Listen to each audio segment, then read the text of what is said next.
So one of our viewers actually posted this video on our Discord server, and I want to thank KC for posting it. But it's a clip from LBC, and they interviewed a Canadian author named Stephen Marche. I hope I said that right. But Casey told me to check out the first couple minutes of the interview because it relates to, what the topics I have on my channel. But I ended up watching the whole thing because it's actually really good. Because Stephen's points when he talks about the US exceptionalism and the fact that if the United States wants change, he doesn't see anybody doing it. I can 100% relate to this. So I'm going to get started on this clip right away because it is a bit of a longer one. But I definitely feel the GTL community needs to hear this one. So let's get started. So you're a Canadian, so you have your own very particular views on what's going on in Trump's America, and your Prime Minister, Mark Carney, wouldn't be Prime Minister if it hadn't been for Trump laying into Canada and saying you should become the 51st state, etc., etc. But when, as a kind of, let's say, a benign outsider and neighbor watching what's going on in the US, how would you sum it up? Well, being Horatio to America's Hamlet has always been the sort of Canadian position. Like, we're sort of the witness of the grand madness and glory of the United States. But I mean, the metaphor that I use is that it's sort of like your favorite cousin shows up at your door on a meth binge with a big knife asking for money. Okay, his analogy is actually pretty good. It's pretty similar to when I said that Canada feels like they're living above a meth lab. Someone you've admired your whole life suddenly degrades themselves and degrades everyone around them and becomes a danger to themselves and others. And I think that's what America is right at this point. Bill Clinton once said that everything that is wrong with America can be fixed by everything that is right with America. Do you think that's still true? No, it's very much not true. And I mean, I think one of the things that we're seeing is the direct result of the second Trump administration is that American exceptionalism is dying very rapidly. Now, on this topic of American exceptionalism, there's going to be two sides to it, and this is just my opinion. There's one side of it that comes internally from the United States, and this is the part where they think they're the best in the world, the greatest country in the world, blah, blah, blah, whatever else. This part here, I don't think is ever going to change, because it's ingrained in their system and even in their education system that they believe that they are the best in the world and everybody looks up to them. And when you slightly even question them on this, they get really mad. Now, disclaimer to my US viewers, this is not everybody, I'm not generalizing, just please. But unfortunately, a lot of your fellow citizens are like this. And that's the reason why it's never going to change. Now, the part that will change is the outside view of the United States. But not only that, the brand of the United States as well. For decades and maybe even generations, the United States has been a place that everybody will want to visit.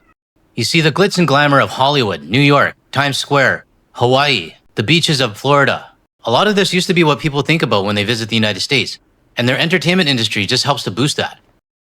I've asked my colleagues here in Southeast Asia if they would ever want to visit the United States. And what they said is that they would love to visit Hollywood. But nowadays, no, not anymore. Now, I'm going to fast forward a little bit on this interview because the guy who's actually hosting it, I don't know why, but he annoys the hell out of me. So I'm going to fast forward to some of the key parts in this interview.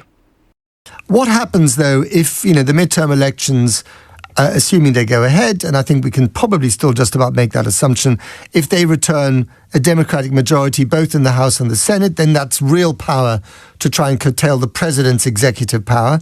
What happens if, well, it's already happening, the judges are basically, and the lower courts are putting up guardrails to what the president can and can't do. The Supreme Court tends to rule in his favor, but not on everything. So, the press is still free, even though Trump wishes it wasn't. I mean, the institutions of democracy are still functioning, aren't they? Do you hear how low the standards have gotten for you there? I know. I mean, like what we're talking about here is a general slow slide. I mean, first of all, if the question of what happens in the midterms, which is not set, let's say there's a Democratic, will the other side regard it as legitimate? I mean, what we are seeing is the slow degradation of all institutional life in the United States. I mean, the firing of the general yesterday was actually a pretty perfect encapsulation of that. You have the deprofessionalization. General Randy George, as he was wonderfully called. Yes. Yeah. I mean, you're seeing the deprofessionalization of the U.S. military, as you've already seen the deprofessionalization of the FBI. You have a slow degradation of democracy. It's actually much faster than I predicted, much faster than anyone predicted. And what that results in is a state called anocracy, which is somewhere in between democracy and autocracy. And those are the most dangerous situations for countries to be in. They really are where political violence spikes. So if you're not aware, Pete Hegseth, this guy, the one that likes to drink, and who's in charge of one of the biggest militaries in the world, just fired one of their top generals. And the thing is, you don't fire a top general for absolutely no reason. And we were actually talking about this in the Discord server among some of the community members. And one of our viewers named Mayday 2026 actually posted a Substack article that was actually very telling, to be honest. And there's a quote from it that I want to read out to everybody. "You do not fire your army chief of staff in the middle of a war without a reason. You fire him because of what comes next, and because he might have stood in its way." I mean, think about it. A general would not be fired if he was following everything that the orange guy and Hegseth wanted. If Hegseth and the orange guy wanted them to bomb this, then they did it. You would not get fired for that. But if the general said, "No, I don't think it's a good idea," or "No, I don't think we should do it," or "No, this is going to cause a lot of problems," that's when you fire somebody. But the problem that I see now is that this is going to open the door for somebody that's going to be a yes person. Yes, Mr. Orange Guy. Yes, Mr. Hegseth. Yes, let's go ahead and do this. And that's going to cause more problems for the world. Now, a quick intermission in this interview, because I do need to give a shout out to Troubadour72 for sending this photo of Campbell River, British Columbia. Now, this is somewhere I used to be very familiar with because I used to go fishing here quite a bit, more so in Port Alberni when I was younger. But I do have quite a few memories in Campbell River. So thank you, Troubadour, for sending this over and sharing it with the community. All right, let's get back to the interview. I think when you get beyond the sort of horse race politics aspects of American life, and you get beyond the sort of frantic Trump nonsense that we're dealing with all the time, the structural problems are really the grave problems, and no one is taking any steps to fix them. No one. I hear what you're saying, and I'm kind of, as a natural pessimist, I'm inclined to agree with you. But I've also lived in America for 11 years. I have a lot of American friends. My kids grew up there, etc. I have a real deep-seated affection for the country. And I just wonder, and again, I'm speaking on the side of the angels that have gone into a witness protection program. Is it possible that this can be reversed? Because the fundamental civic spirit of America, it may not be the majority, but it's alive and kicking in so many corners of the country. Now, really listen to this part, because what Stephen says is what I've been trying to get out in my videos. I'm just not as good as he is when he's explaining it. Well, look, the problem is not Americans. Indulge me, Steve. No. Look, the last chapter of this book is called, the Case for Hope. And the Case for Hope is ordinary Americans, right? Because I think as Canadians, we actually understand it implicitly. We know they're just not that different from us. They're actually very similar to us. The problem is not them. The problem is their system that is in breakdown. Right. And that system, the breakdown of that system was predicted almost to a T by George Washington in his farewell address. I mean, he knew what the inherent rot in the constitutional order of the United States would be and called it exactly.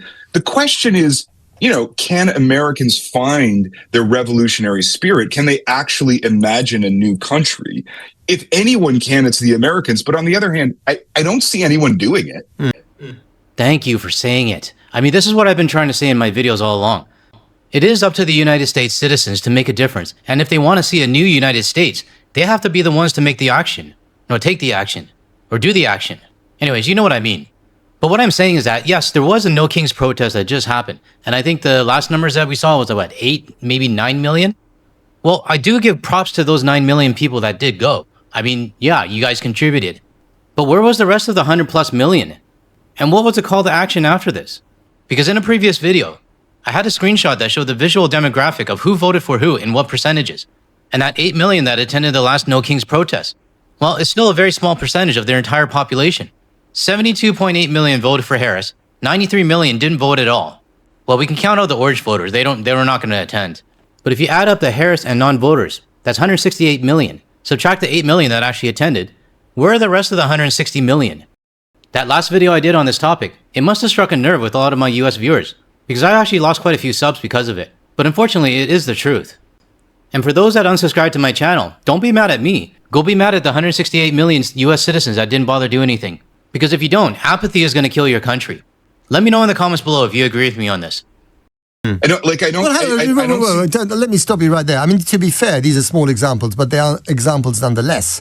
I mean, you see it among some of the political characters out there on the Democratic side, even if, Gavin Newsom, Governor Pritzker of Illinois, even a few others on the Republican side are slowly beginning to discover that they have a thing in their back that's slightly knotty. It's called a spine.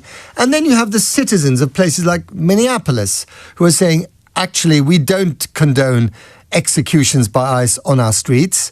et cetera, et cetera. So there are examples.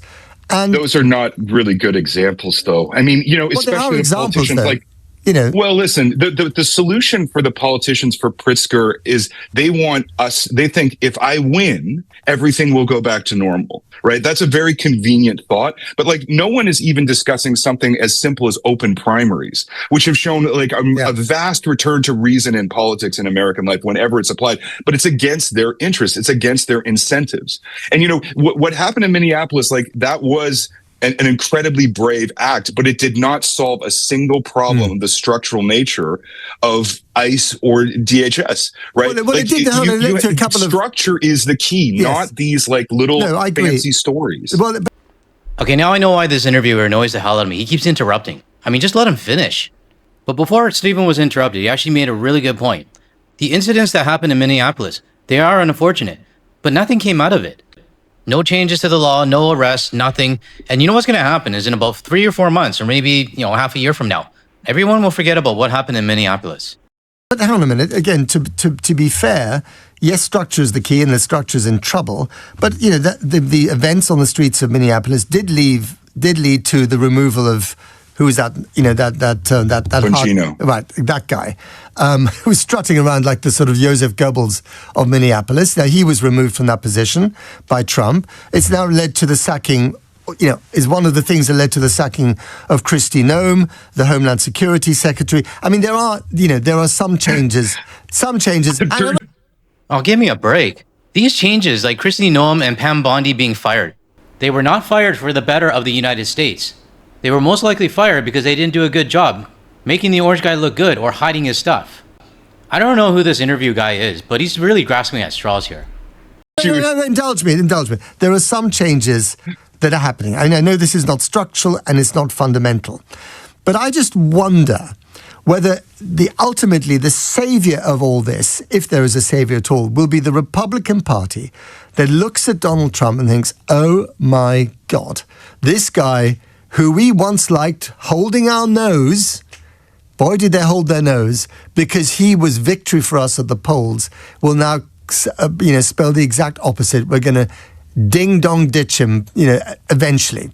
And actually bring it on. Get rid of him and we'll make room for someone else. I mean, that's a possibility. I'm not saying that his successor will be any better. J.D. Vance as president or even Marco Rubio may not be the answer. But there is correct. Again, I don't know why I keep arguing for America. Yeah, I've turned you into a defender of the Republican Party. But I'll tell you why. Annoying. And I'll tell you why, Stephen, because I want the Republic to survive, and so do you, by the way. Because just as they've got an ocean between them and us, you don't have an ocean between the United States, and yourself. You want that country not to descend into civil war.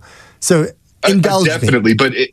But look, I mean, I'm very curious why you would think a decade of Republican concession would suddenly change when they've literally collapsed for like a decade. Like, why would they suddenly find a spine? And also, just to be clear, Trump is just a symptom. Like an accelerator. He's an accelerator, a catalyst. He's a catalyst, but he's not any more than a catalyst. Like the structural problems, the inequality, the sense of illegitimacy in the government, the decline in trust in the United States, the lack of solidarity, the fact that Americans feel that other Americans are immoral. Yeah. Like all of these deep questions are not going away when Trump is gone. I would love to have Stephen on my show. Maybe I should try to reach out to him. But again, he brings up some really good points and says it a lot better than I could.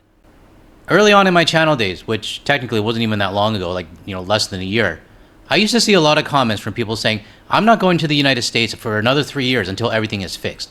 Well, the problem is, it's not going to be fixed after 3 years. Even if the orange guy is 6 feet under, it's not going to be fixed. Thankfully, these days, I don't see very many of those comments anymore. I think everybody is getting the picture. But this also goes the reverse way as well. The US citizens saying that, once we get this guy out, everything will be back to normal, then you can come back and visit. Unfortunately, it doesn't work that way. It's like trying to take out weeds from a garden.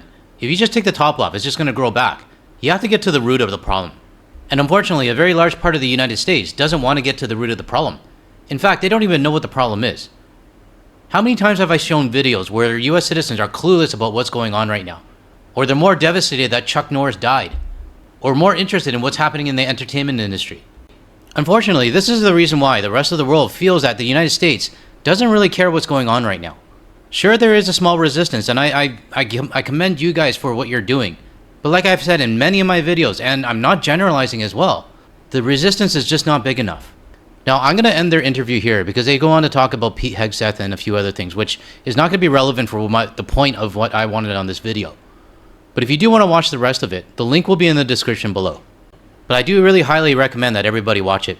And I'm going to try to see what I can do to get Stephen on my channel. Alright, that's all I got for today's video. If you found any value or agree with anything I said here, or you want to hear more from a Canadian and international perspective without the US media bias, make sure you hit that like and subscribe button below. That way you're notified of my future videos. And if you want to see more of my videos, check out the ones that'll show up on your screen shortly. Thanks everyone. I'll catch you in the next one.